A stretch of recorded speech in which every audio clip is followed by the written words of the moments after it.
Hello friends, কেমন আছো তোমরা? আশা করি তোমরা ভালো আছো। আজকে আমরা নাউন পড়ব। নাউন যে চ্যাপ্টারটাকে আমরা আজকে কভার করব কিভাবে না, এমসিকিউর মাধ্যমে পুরো চ্যাপ্টার কভার করার চেষ্টা করব এবং তার সঙ্গে সঙ্গে সমস্ত রুলসগুলো আমরা জানবো। তাতে কি হবে, এমসিকিউর মাধ্যমে আমাদের পড়াটা ইন্টারেস্টিং থাকবে এবং চ্যাপ্টারটাও কমপ্লিট হয়ে যাবে। তো শুরু করা যাক। নাউন থেকে এটা প্রথম ভিডিও। এখন নাউন কথাটার অর্থ কি না, বিশেষ্য পদ। বিশেষ্য বা নামপদ বলা যেতে পারে, অর্থাৎ যে পদের দ্বারা যে কোনো কিছুর নাম বোঝায় তখন সেটাকে বলা হচ্ছে নাউন। ইংরেজিতে পার্টস অফ স্পিচ বা পদ বলে একটা জিনিস হয়। এই পদকে 8 ভাগে ভাগ করা হয়েছে, যার প্রথম ভাগের নাম নাউন। আজকে আমরা যেটা পড়তে চলেছি এই নাউন। তাহলে বলেছে nouns are of dash different kinds. তাহলে নাউনগুলোকে মোট কয় ভাগে ভাগ করা হয়, এটাই কোশ্চেন করেছে। নাউনগুলোকে 2 ভাগে ভাগ করা হয়, 5 ভাগে ভাগ করা হয়, 7 ভাগে ভাগ করা যায়, 8 ভাগে ভাগ করা যায়। 8 ভাগে ভাগ করা হয় পার্ট অফ স্পিচকে, হবে না। নাউনকে 5 ভাগে ভাগ করা হয়েছে। কত ভাগে? 5 ভাগে। আবার এখানে যে 2 ভাগে ভাগ করার কথা বলা হয়েছে এটাও কিন্তু ঠিক। নাউন বা বিশেষ্য পদকে মোট 5 ভাগে ভাগ করা হয়েছে। তার মধ্যে প্রথম ভাগের নাম কি না, প্রপার নাউন। দ্বিতীয় ভাগের নাম কি, কমন নাউন। 3 নম্বর ভাগের নাম কি, কালেকটিভ নাউন। এবং 4 নম্বর ভাগের নাম কি, ম্যাটেরিয়াল নাউন। আর 5 নম্বর ভাগের নাম হচ্ছে অ্যাবস্ট্রাক্ট নাউন। তাহলে নাউনকে আমরা দেখতে পাচ্ছি 5 ভাগে ভাগ করা যায়। তাহলে সেদিক থেকে যে 1 নম্বর প্রশ্নে আমরা 5 নম্বর ভাগে ভাগ করেছি, তাহলে অপশন বি কে ঠিক দিয়েছি। কিন্তু নাউনকে 2 ভাগেও ভাগ করা যায়। Proper, common, collective, material noun, এই 4টা নাউনকে একসঙ্গে বলে কংক্রিট নাউন। কি নাউন? Concrete noun. আর অ্যাবস্ট্রাক্ট নাউনকে অ্যাবস্ট্রাক্ট নাউনই বলে। এদিক থেকে দেখতে গেলে নাউনকে 2 ভাগে ভাগ করা হয়েছে, একটা হচ্ছে কংক্রিট নাউন আর একটা হচ্ছে অ্যাবস্ট্রাক্ট নাউন। কংক্রিট নাউনের ভাগে পড়ছে 4টা noun, proper noun, common noun, collective noun, material noun, এই 4টে। আর লাস্ট যেটা 5 নম্বর আছে সেটা অ্যাবস্ট্রাক্ট নাউন। তাহলে এই 4টা নাউনকে আমরা আলাদা ভাগে ভাগ করেছি, বলছি এটা কংক্রিট নাউন। তাহলে কংক্রিট নাউন কাকে বলে? দেখো, আমাদের এখন জানতে হবে কংক্রিট নাউন কাকে বলে। এই যে কংক্রিট নাউন জানলাম, এটা কাকে বলে? কংক্রিট নাউন মানে হচ্ছে সেন্স বা অনুভূতি বা ইন্দ্রিয়। আমাদের পঞ্চ ইন্দ্রিয়র দ্বারা যা কিছু অনুভব করা যায় সেগুলো সব কংক্রিট নাউন।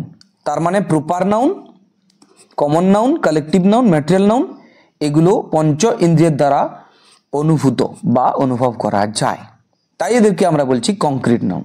তাহলে অ্যাবস্ট্রাক্ট নাউন কাকে বলে না, ঠিক তার উল্টোটা হচ্ছে অ্যাবস্ট্রাক্ট নাউন। অ্যাবস্ট্রাক্ট নাউন কি না, 5 সেন্সেস, 5টা ইন্দ্রিয় রয়েছে আমাদের। তো পঞ্চ ইন্দ্রিয়ের দ্বারা যেটা সেন্স করা যায় না, তখন সেটাকে বলা হচ্ছে অ্যাবস্ট্রাক্ট নাউন। তাহলে এখন বলো তো, এখানে কি লেখা আছে? Nouns are of dash different kinds. Noun কত প্রকার? নাউন 5 প্রকার বললেও তাহলে ঠিক, আবার 2 প্রকার বললেও ঠিক। 2 প্রকার বললে কংক্রিট আর হচ্ছে অ্যাবস্ট্রাক্ট। আর 5 প্রকার বললে প্রথমে দাঁড়াচ্ছে প্রপার নাউন, 2 নম্বর দাঁড়াচ্ছে কমন নাউন, 3 নম্বর দাঁড়াচ্ছে কালেকটিভ নাউন, 4 নম্বর দাঁড়াচ্ছে ম্যাটেরিয়াল নাউন, আর 5 নম্বর দাঁড়াচ্ছে অ্যাবস্ট্রাক্ট নাউন। বোঝাতে পারলাম কিনা? তাহলে সর্বমোট নাউন 5 প্রকার। এই 5 প্রকার নাউনের প্রথম 4 ভাগকে বলা হচ্ছে কংক্রিট নাউন, আর লাস্টেরটা তো অলরেডি অ্যাবস্ট্রাক্ট নাউন। তাহলে সেই হিসেবে 2 ভাগে ভাগ করা হয়েছে। আশা করি বোঝাতে পারলাম। তাহলে এখান থেকে এই প্রথম প্রশ্ন থেকে আমরা জেনে নিলাম নাউনকে 5 ভাগে ভাগ করা হয়েছে। আবার এই 5টা নাউনকে মোট 2 ভাগে ভাগ করে দেওয়া হয়েছে, একটা কংক্রিট আর একটা অ্যাবস্ট্রাক্ট। কংক্রিট কেন বলা হচ্ছে? কংক্রিট এই কারণে বলা হচ্ছে কারণ কি এটা পঞ্চ ইন্দ্রিয় দ্বারা অনুভূত। পঞ্চ ইন্দ্রিয় দ্বারা যেগুলো অনুভূত নয় তখন সেটা অ্যাবস্ট্রাক্ট নাউন। এটা বোঝাতে পারলাম কিনা? চলে যাব আমরা পরের প্রশ্নে। Classify the noun of the following word. নিম্নোক্ত শব্দ, সফটনেস কথাটা আছে, এটা কি ধরনের নাউন সেটা আমাদেরকে বলতে হবে। দেখো, কোনো শব্দের শেষে NESS নেস কথাটা যদি যুক্ত থাকে তখন সেটা অ্যাবস্ট্রাক্ট নাউন হবে। কি নাউন হবে? অ্যাবস্ট্রাক্ট নাউন হবে। তাহলে এখান থেকে আমরা জানতে পারলাম কোনো শব্দের শেষে NESS নেস কথাটা যদি যুক্ত থাকে তাহলে সেটা অ্যাবস্ট্রাক্ট নাউন। ব্যাস, এটা মনে রাখলেই হবে। তাহলে শব্দের শেষে আর কি কি যুক্ত থাকলে, অর্থাৎ কোন কোন সাফিক্সগুলো যুক্ত থাকলেই অ্যাবস্ট্রাক্ট নাউন হতে পারে সেটা এখন দেখে নেব। তাহলে একটা পেয়ে গেলাম নেস, আর একটা হচ্ছে সান, TION সান। যদি কোনো শব্দের শেষে সান কথাটা থাকে, যেরকম ধরো এডুকেশন, তখন কিন্তু TION সান কথাটা যুক্ত আছে। এডুকেশন কথাটার অর্থ কি? শিক্ষা বা শিক্ষা। তাহলে সান কথাটা যুক্ত আছে, এটাও অ্যাবস্ট্রাক্ট নাউন। আর দেখে নিই আর কি নিয়ম আছে। Hood, HOOD hood. যদি কোনো শব্দের শেষে হুড কথাটা যুক্ত থাকে তখন কিন্তু সেটাও অ্যাবস্ট্রাক্ট নাউন। যেরকম ধরো বয়হুড, চাইল্ডহুড, তাহলে শেষে হুড কথাটা যুক্ত আছে, তাহলে এগুলোও অ্যাবস্ট্রাক্ট নাউন। চাইল্ডহুড কথাটার মানে আমরা তো জানি শৈশব, তাহলে বয়হুড কথাটার অর্থ কি? বাল্যকালকে বোঝাচ্ছে। তাহলে এরকম আর কি কি যুক্ত থাকলে হতে পারে?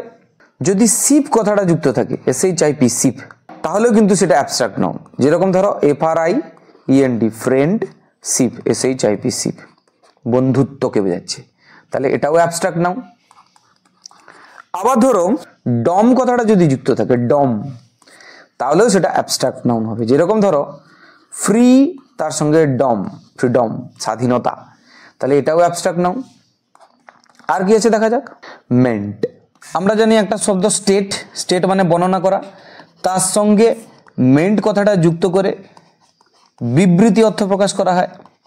তাহলে স্টেটমেন্ট কথার অর্থ কি? বিবৃতি। তাহলে মেন্ট কথাটা যুক্ত থাকলেও তখনও সেটা অ্যাবস্ট্রাক্ট নাউন। আর কি হতে পারে? ইজম, কোনো শব্দের শেষে যদি ইজম কথাটা থাকে, কি থাকে? ইজম। যেরকম ধরো গান্ধীজম, তাহলে ইজম কথাটা আছে, তাহলে এটা অ্যাবস্ট্রাক্ট নাউন। জৈনিজম, হিন্দুইজম,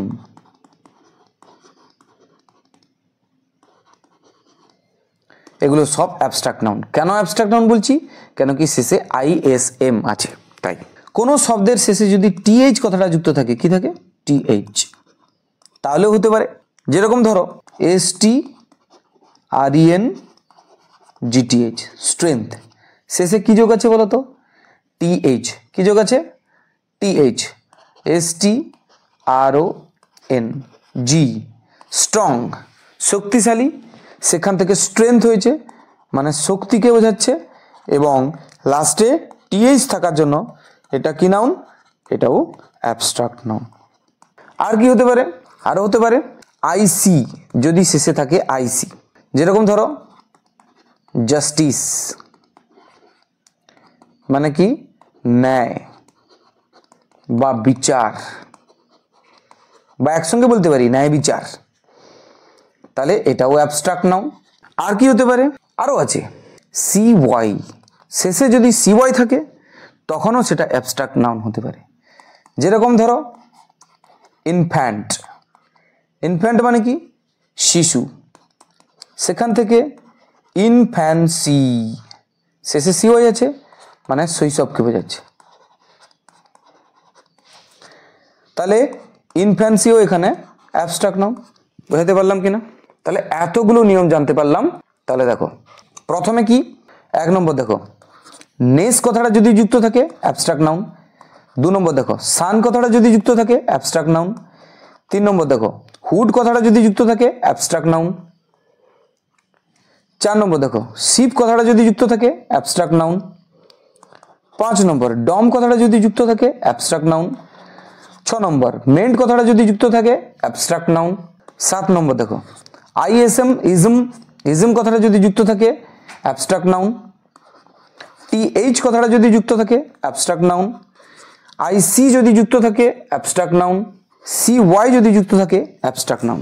তাহলে এতগুলো ক্ষেত্রে অ্যাবস্ট্রাক্ট নাউন হতে পারে। এখন আমাদের কোশ্চেন কি আছে?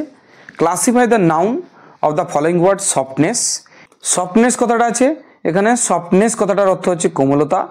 যেহেতু শেষে এনি ডবল এস নেস কথাটা যুক্ত আছে, তাহলে এটাকে আমরা আরামসে অ্যাবস্ট্রাক্ট নাউন বলতেই পারি। তাহলে সঠিক উত্তর এখানে হচ্ছে অপশান ডি। আমি এখন ট্রিকগুলো বলে দিচ্ছি। এরপরে কিন্তু প্রত্যেকটা নাউনকে ধরে ধরে কখন প্রপার নাউন হবে, কখন কমন নাউন হবে, কখন কালেকটিভ নাউন হবে, কখন ম্যাটেরিয়াল নাউন হবে, কখন অ্যাবস্ট্রাক্ট নাউন হবে, সেগুলো একটা জেনারেল কনসেপ্ট তৈরি করার চেষ্টা করব। তো পরের প্রশ্ন আমরা দেখে নিই। Classify the noun of the following word. Malaria. দেখো ম্যালেরিয়া কি ধরনের নাউন? Proper noun? না, ম্যালেরিয়া প্রপার নাউন হবে না। ম্যালেরিয়া একটা রোগের নাম। কার নাম? রোগের নাম। যখন নেমস অফ সায়েন্সেস, আর্টস বা ডিজিজেস এরকম বোঝাবে তখনও সেটা অ্যাবস্ট্রাক্ট নাউন হয়। তাহলে এখানে আরো একটা যেটা জিনিস পেলাম, যদি কোনো সায়েন্সের নাম বোঝায়, যদি কোনো আর্টসের নাম বোঝায় কলা, যদি কোনো ডিজিজ রোগের নাম বোঝায়, তাহলেও কিন্তু অ্যাবস্ট্রাক্ট নাউন হবে। কি নাউন হবে? Abstract noun. তাহলে এখানে ভালো করে দেখে নিই, ম্যালেরিয়া একটা রোগের নাম। তাহলে 3 নম্বর নিয়ম অনুযায়ী এখানে হচ্ছে রোগের নাম বোঝাচ্ছে, তাই এটা অ্যাবস্ট্রাক্ট নাউন। তাহলে ম্যালেরিয়া অ্যাবস্ট্রাক্ট নাউন, মনে থাকে জানো। পরের প্রশ্ন আমরা দেখতে পাচ্ছি, classify the noun of the following word. নিচে যে এখানে শব্দ দেওয়া আছে হেডেক্স, হেডেক্সটা কি নাউন হবে? এটা আমাদের বার করতে হবে। হেডেক্স কথার অর্থ কি? মাথা যন্ত্রণা। এখন মাথা যন্ত্রণা তো রোগের নাম বোঝাচ্ছে, তাহলে কি অ্যাবস্ট্রাক্ট নাউন করে দেবো? না। দেখো হেডেক্স কথাটা প্লুরালে আছে। কোনো দিন কোনো নাউন যদি প্লুরালে থাকে তাহলে মনে রাখবে সর্বদা সেটা কমন নাউন হবে। কেন কি? কমন নাউনের সর্বদা সিঙ্গুলার থেকে প্লুরাল করা যায়। কি করা যায়? প্লুরাল করা যায়। এখন আমি যদি দেখি এই যে হেডেক্স কথাটা, এটা কিসে আছে? প্লুরাল। তাহলে সেদিক থেকে কমন নাউন হবে। এছাড়াও আরো একটা কারণ আছে, যখন different kinds or attacks of A disease বোঝাবে, কোনো রোগের বিভিন্ন প্রকারকে বোঝাবে বা অ্যাটাকসকে যখন বোঝাবে, I had one of my headaches, যেহেতু এখানে হেডেক্সের দ্বারা তাহলে রোগের প্রকার বা অ্যাটাককে যদি বোঝায়, ATTACK। এখানে একটা জিনিস বলে রাখি, রোগের যদি কাইন্ডস বা প্রকারকে বোঝায় অথবা রোগের অ্যাটাককে বোঝায়, কোনো কিছু আক্রমণ, তাহলে রোগের আক্রমণকে বোঝালে তখন কিন্তু সেটা অ্যাবস্ট্রাক্ট নাউন হবে না, তখন হবে সেটা কমন নাউন। বোঝাতে পারলাম কিনা? তাহলে এখানে যে নিয়মটা আমরা জানলাম সেটা কি না, different kinds or attacks of a disease এরকম যদি বোঝায় তখন কিন্তু রোগ হিসেবে তাকে অ্যাবস্ট্রাক্ট করে দিলে ভুল হয়ে যাবে। তাকে করতে হবে কি না, অ্যাকচুয়ালি হবে সেটা কমন নাউন, তখন কমন নাউন। তাহলে এখানে হেডেক্স কি নাউন? Common noun. এছাড়া আরেকটা বোঝার উপায় কি, এটা প্লুরাল ফর্মে আছে। চলে এসছি আমরা পরের প্রশ্নে, classify the noun of the following word. তাহলে নিচে যে ওয়ার্ডসগুলো দেওয়া আছে, চিলস, রিগা, এগুলো কি ধরনের নাউন সেটা আমাদেরকে বলতে হবে। ফিভার্স আর জেনারেলি প্রেসিডেড বাই, দেখো জ্বর, জ্বর সাধারণত হয় কাদের পরে না, হচ্ছে চিলস, ঠান্ডা লাগা, অথবা রিগার, রিগা মানে কি? কঠোর অনমনীয়তা। তাহলে দেখো জ্বরের লক্ষণগুলোর কথা বলা হয়েছে, এগুলোকে কাইন্ডস প্রকার বলতে পারি বা অ্যাটাক বলতে পারি। ঠান্ডা লাগলে, ঠান্ডা অ্যাটাক করলে তারপরে জ্বর আসে। রিগা কঠোর অনমনীয়তা অর্থাৎ কঠোর পরিশ্রম ইত্যাদি করলে তখনও জ্বর আসে। এগুলো তার প্রকার বোঝাচ্ছে, বা বলতে পারি এগুলো অ্যাটাক, ঠান্ডা অ্যাটাক করেছে তাই জ্বর হয়েছে। তাহলে চিলস হোক বা রিগার হোক, এগুলো কি হবে না, এগুলো কিন্তু অ্যাবস্ট্রাক্ট নাউন হবে না, তার প্রকার বলছে, তাহলে কমন নাউন হবে। তাহলে সঠিক উত্তর অপশন বি। আশা করি বোঝাতে পারলাম। তাহলে আজকের ভিডিওতে আমরা কি কি জানতে পারলাম না, নাউন্স। নাউন্স কি না, পার্টস অফ স্পিচ, পদ। পদ কত প্রকার না, 8 প্রকার রয়েছে। কত প্রকার? 8 প্রকার। তার মধ্যে নাউন 1 প্রকার। আজকে আমরা আলোচনা করছি কাকে নিয়ে? নাউনকে নিয়ে। বিশেষ্য যার বাংলা অর্থ বা নামপদ। যে কোনো নাম বোঝালে নাউন। এই নাউনকে সাধারণত কয় ভাগে ভাগ করা হয় না 5 ভাগে ভাগ করা হয়। Proper, common, collective, material, abstract. এবারে প্রপার, কমন, কালেকটিভ, ম্যাটেরিয়াল এই 4টা নাউনকে একসঙ্গে বলা হচ্ছে কি না কংক্রিট নাউন। কেন না পঞ্চ ইন্দ্রিয়ের দ্বারা অনুভূত, আর পঞ্চ ইন্দ্রিয়ের দ্বারা অনুভূত নয় যেটা, সেটা abstract noun. Classify the noun of the following ওয়ার্ডস এর মধ্যে পড়ছে। আমরা জানতে পারলাম অ্যাবস্ট্রাক্ট নাউন কিরকম হয়, নেস থাকলে, সান থাকলে, হুড থাকলে ইত্যাদি ইত্যাদি। তারপরে আমরা কি জানলাম না রোগের নাম অর্থাৎ সায়েন্সের নাম, আর্টসের নাম অর্থাৎ কলার নাম, আর ডিজিজ কোনো রোগের নাম বোঝালে তখন কিন্তু সেটা অ্যাবস্ট্রাক্ট নাউন হয়।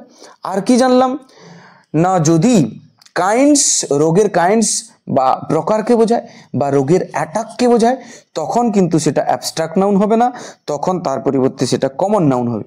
তাহলে আজকের ভিডিওতে আশা করি তোমাদের কিছু নতুন নিয়ম শেখাতে পারলাম অন্যরকম একটু ভাবে।